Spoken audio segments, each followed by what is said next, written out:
एक बार एक बच्चा मेक जोक कमील की वीडियो देख के लाइक और सब्सक्राइब किए बिना सो गया था। अगले दिन वो बच्चा ही नहीं उठा। गुल्ली, मुझे लगता है कि खूनी बाबा ने छड़ी पर कुछ ऐसा जादू कर रखा है जिससे जब तक वो बेहोश रहेगा तब तक जादुई छड़ी को मैं तो क्या कोई भी नहीं उठा सकता। और अगर किसी नॉर्मल आदमी ने इस वक्त उस छड़ी को छूने की कोशिश भी की तो वो वहीं जलकर राख हो जाएगा। इसलिए छड़ी वापस पाने के लिए इसका होश में आना जरूरी है। गुल्ली बोला, तो इसका मतलब है कि अब आप खूनी बाबा को भी ठीक करेंगे। लेकिन बाबा, आपको तो पता है ना कि अगर उसे होश आया तो वो हम में से किसी को भी होश में रहने नहीं देगा। गुल्ली, मुझे पता है कि खूनी बाबा कितना ज्यादा खतरनाक है, लेकिन इसके अलावा मेरे पास और कोई रास्ता नहीं है। तभी गुल्ली बोला कि बाबा, आप खूनी बाबा को होश में लाइए। उसे जैसे ही होश आएगा हम में से कोई छड़ी उठाकर तुरंत आपको दे देगा। इसके बाद बाबा खूनी बाबा की तरफ देखते हैं और फिर वो स्टॉर्म ब्रेकर को हवा में करते हैं और एनर्जी इकट्ठा करने लगते हैं। एनर्जी इकट्ठा होते ही बाबा उस एनर्जी को खूनी बाबा की तरफ मारते हैं ताकि खूनी बाबा को होश आ जाए। तभी गुल्ली शॉन से चिल्लाकर कहता है कि शॉन, जल्दी से जादुई छड़ी के पास चले जाओ और जैसे ही खूनी बाबा को होश आएगा तुरंत छड़ी उठाकर बाबा की तरफ फेंक देना। ये सुनकर शॉन तुरंत भागकर छड़ी के पास आकर छड़ी उठाने के लिए तैयार हो जाता है।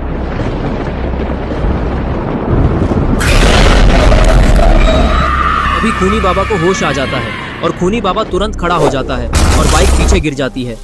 ये देखकर शॉन डर जाता है और वो तुरंत छड़ी उठाने के लिए अपना हाथ छड़ी की तरफ बढ़ाता है, लेकिन तभी जिसका डर था वही हुआ। खूनी बाबा सब कुछ समझ जाता है और वो शॉन की तरफ जंप लगा देता है। फिर वो शॉन को किक मार के दूर फेंक देता है, जिससे शॉन दूर जाकर गिरता है। इसके बाद खूनी बाबा जादुई छड़ी उठा लेता है। ये देखकर गुल्ली, बुल्ली और शॉन डर जाते हैं। इसके बाद खूनी बाबा जादुई छड़ी से सीधे बाबा के ऊपर हमला कर देता है, लेकिन बाबा उसके हमले को स्टॉर्म ब्रेकर से रोक देते हैं और उसके हमले को उसी की तरफ डाइवर्ट कर देते हैं। ये देखकर खूनी बाबा अपने हमले को छड़ी से रोककर उसके अंदर खींच लेता है। फिर वो कहता है कि बहुत अच्छे बाबा लंगोटी लाल, तुम अभी भी हार नहीं मान रहे हो। ये देखकर मुझे बहुत अच्छा लगा, लेकिन अब मैं ऐसा हमला करने जा रहा हूँ जिसे मेरे अलावा कोई भी नहीं रोक सकता। खूनी बाबा ने इतना कहा ही था कि तभी बाबा स्टॉर्म ब्रेकर से एक जोरदार बिजली खूनी बाबा की तरफ मारने लगते हैं। ये देखकर खूनी बाबा छड़ी से लाल रंग की बिजली निकालने लगता है और अब दोबारा से बाबा और खूनी बाबा की लड़ाई शुरू हो गई।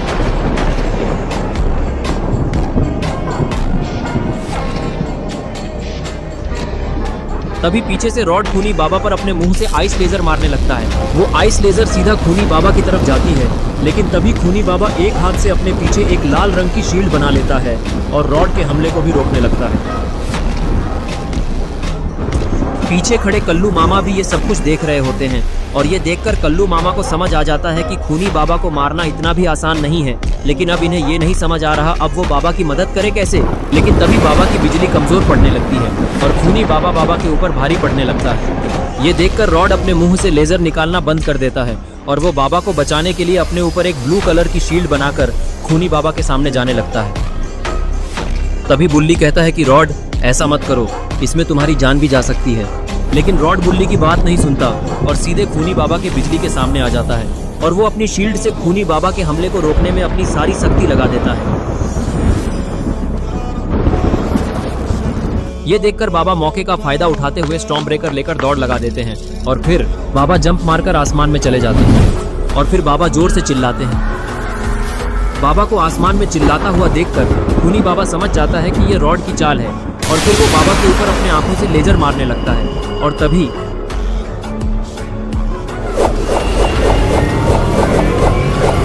बाबा का स्टॉर्म ब्रेकर सीधा खूनी बाबा के सीने में जाकर लगता है, जिससे खूनी बाबा वहीं अपने घुटनों पर आ जाता है।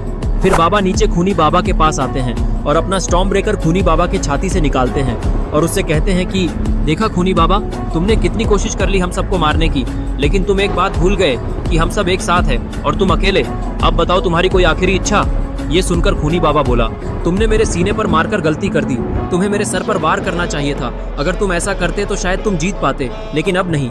इतना बोलकर खूनी बाबा खड़ा होकर बाबा को पंच मारने की कोशिश करता है, लेकिन बाबा पहले ही उसकी चाल समझ जाते हैं और पीछे हट जाते हैं। इसके बाद खूनी बाबा कहता है कि तुम्हें क्या लगा था कि तुम मुझे इतनी आसानी से मार दोगे?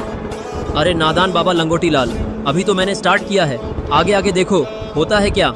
तभी धीरे से रॉड खूनी बाबा को फ्रीज करने के लिए आइस फेंकता है, लेकिन खूनी बाबा रॉड के आइस को एक पंच में ही तोड़ देता है। तभी कल्लू मामा को कुछ आइडिया आता है और वो भागकर रॉड की वैन की तरफ जाते हैं और पास आकर जल्दी से वैन में बैठ जाते हैं। इधर खूनी बाबा को मारने के लिए बाबा फिर से उसके ऊपर स्टॉर्म ब्रेकर से बिजली मारने लगते हैं। तभी खूनी बाबा अपने ऊपर चारों तरफ से एक शील्ड बना देता है और बाबा के हमले से शील्ड पर कुछ भी असर नहीं पड़ता, लेकिन फिर भी बाबा नहीं रुकते और शील्ड को तोड़ने की कोशिश करने लगते हैं। ये देखकर रॉड भी बाबा की मदद करने के लिए लेजर मारने लगता है और शील्ड को तोड़ने की कोशिश करने लगता है, लेकिन शील्ड टूटने का नाम ही नहीं ले रही। तब तक इधर कल्लू मामा वैन को लेकर पीछे आ चुके हैं। बस फिर क्या था, कल्लू मामा के अंदर का सल्लू भाई जाग गया और कल्लू मामा ने फुल स्पीड में वैन खूनी बाबा से भिड़ा दिया। अरे ये क्या, वैन से ठोकने पर भी खूनी बाबा की शील्ड को कुछ भी नहीं हुआ, उल्टा वैन का इंजन ही खराब हो गया और शील्ड के अंदर खूनी बाबा कुछ मंत्र पढ़ने लगता है। शायद ये काली शक्तियों को यूज करने वाला है। लगता है खूनी बाबा पागल हो चुका है। तभी शील्ड के अंदर खूनी बाबा मंत्र पढ़ना बंद कर देता है और जादुई छड़ी को जमीन में गाड़ देता है और तभी उस छड़ी से एक पर्पल कलर की बिजली निकलती है और वो सीधा खूनी बाबा को लगती है, जिससे खूनी बाबा तड़पने लगता है और जोर जोर से चिल्लाने लगता है।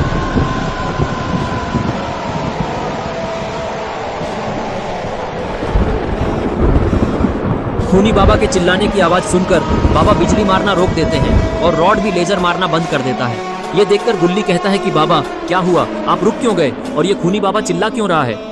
बाबा कहते हैं कि लगता है खूनी बाबा काली शक्तियों से अपनी ताकत बढ़ा रहा है और एक बार इसने ऐसा कर लिया तो इसे हम सभी में से कोई भी नहीं रोक पाएगा और मैं रुक इसलिए गया हूँ क्योंकि इसकी शील्ड के ऊपर मेरे किसी भी हमले का कोई असर ही नहीं हो रहा है। तो बाबा आप इसे रोकते क्यों नहीं, आप जल्दी कुछ करिए। ये लोग बात कर ही रहे थे कि तभी कल्लू मामा बाबा के हैमर के पास चले जाते हैं और वो हैमर को उठा लेते हैं। तभी बाबा कहते हैं कि गुल्ली अब बहुत देर हो चुकी है, जैसा कि मैंने बताया कि मेरे हमलों का इसे कुछ असर ही नहीं हो रहा है, इसलिए अब इसे रोकना मुमकिन नहीं है क्योंकि इसकी शील्ड टूट ही नहीं रही है। तभी कल्लू मामा हैमर को शील्ड पर मारने लगते हैं।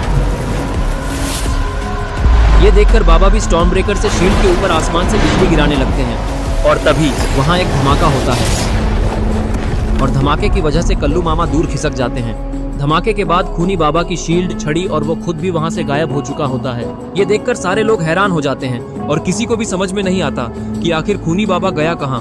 तभी बुल्ली बाबा से पूछता है कि बाबा ये खूनी बाबा कहाँ गया और आपकी छड़ी भी नहीं दिख रही। शॉन बोला, अरे ये कैसा बेवकूफी भरा सवाल पूछ रहे हो बुल्ली, तुम्हें दिखाई नहीं दे रहा कि खूनी बाबा को बाबा ने मार दिया और उसी की वजह से बाबा की छड़ी भी खूनी बाबा के साथ भस्म हो गई है। शायद इसीलिए तुम्हें चश्मे लगे हैं, लेकिन तुम्हारा चश्मा सही से काम नहीं कर रहा है, जाकर पावर बढ़वाओ अपने चश्मे का। तभी गुल्ली बोला, तुम लोग थोड़ी देर शांत नहीं रह सकते क्या? और शॉन तुम्हें अभी भी मजाक सूझ रहा है, क्या चाहते हो कि खूनी बाबा सबसे पहले तुम्हें मारे? बाबा बोले, बुल्ली मुझे नहीं पता कि यहाँ क्या हुआ, लेकिन मैं इतना बता सकता हूँ कि खूनी बाबा मरा नहीं है, क्योंकि अगर वो मर गया होता तो छड़ी यहाँ से गायब नहीं होती। इसलिए सभी लोग चौकन्ना हो जाओ, कभी भी कुछ भी हो सकता है। और तभी खूनी पिग भाग के जाता है और अपनी बाइक पे बैठ जाता है। खूनी पिग को ऐसा करता देखकर बाबा खूनी पिग से बोलते हैं कि खूनी पिग, तुम्हारे सुअर वाले दिमाग में क्या चल रहा है, तुम जाके बाइक पे क्यों बैठ गए? तभी खूनी पिग बोला, बाबा मैं यहाँ से जा रहा हूँ, मुझे आप लोगों के साथ नहीं मरना, मुझे मेरी जान प्यारी है, इसलिए बाय बाय गुल्ली, बुल्ली और शॉन, अगर जिंदा रहे तो दोबारा मिलेंगे। और खूनी पिग की ये बात सुनकर शॉन को बहुत तेज गुस्सा आ जाता है और वो खूनी पिग से बोलता है कि खूनी पिग, आखिर तुम ऐसा कैसे कर सकते हो? जब तुम मुसीबत में थे मैंने मुसीबत में तुम्हारी जान बचाई थी और तुम तो यहाँ से भाग रहे हो। अगर तुम आज हमको छोड़ के यहाँ से गए तो मैं तुमसे दोस्ती तोड़ दूंगा और तुम्हें उठा के नाली में फेंक दूंगा। तभी खूनी पिग बोलता है कि भाड़ में गई तुम्हारी दोस्ती, मुझे पहले खूनी बाबा से अपनी जान बचानी है, इसलिए अलविदा शॉन। और इतना बोलने के बाद खूनी पिग अपनी बाइक को भगाने लगता है, लेकिन तभी दूसरी तरफ से एक फायरवॉल आके खूनी पिग को लगता है और खूनी पिग दूर जाके गिरता है। लगता है खूनी पिग का आज आखिरी दिन था। खूनी पिग की ऐसी हालत देखकर शॉन उसके पास भाग कर आता है उसको देखने के लिए। तभी गुल्ली बोलता है कि खूनी बाबा तो यहाँ पे है ही नहीं, तो फिर ये फायरबॉल खूनी पिग पे किसने मारा? मुझे तो कुछ समझ में ही नहीं आ रहा। लगता है खूनी बाबा हमारी सारी बातें सुन रहा है, लेकिन वो हमको दिखाई क्यों नहीं दे रहा? आखिर वो है कहाँ? तभी आसमान से खूनी बाबा की जादुई छड़ी नीचे आने लगती है और उसमें से तो बिजली भी निकल रही है और वो जैसे ही जमीन पे गिरती है तो वहाँ की जमीन टूट जाती है और फिर एक बहुत जोरदार बिजली आसमान में जाती है, जिसके कारण पूरा आसमान लाल हो जाता है और फिर आसमान में एक पोर्टल जैसा कुछ दिखाई देता है। ये सब देखकर गुल्ली, बुल्ली और रॉड बहुत डर जाते हैं और इधर उधर देखने लगते हैं और इधर कल्लू मामा को कुछ भी समझ नहीं आ रहा कि यहाँ पे क्या हो रहा है। और तभी आसमान से एक बहुत बड़ा लाल गोला जमीन पे गिरता है और देखते ही देखते वो गोला बड़ा होकर फूट जाता है, जिसके कारण उस जगह पे चारों तरफ कोहरा ही कोहरा हो जाता है और उसके कारण इन लोगों को आसपास को कुछ भी दिखाई नहीं देता। और तभी आसमान में एकदम से खूनी बाबा प्रकट होता है और उसके पीछे से एक तेज रोशनी निकल रही होती है और वो जोर से चिल्लाता है और उसके बाद खूनी बाबा नीचे आता है और वो बहुत ही अलग दिख रहा है क्योंकि उसने सारी काली शक्तियों को अपने अंदर डालकर अपनी ताकत को बहुत ही ज्यादा बढ़ा लिया है।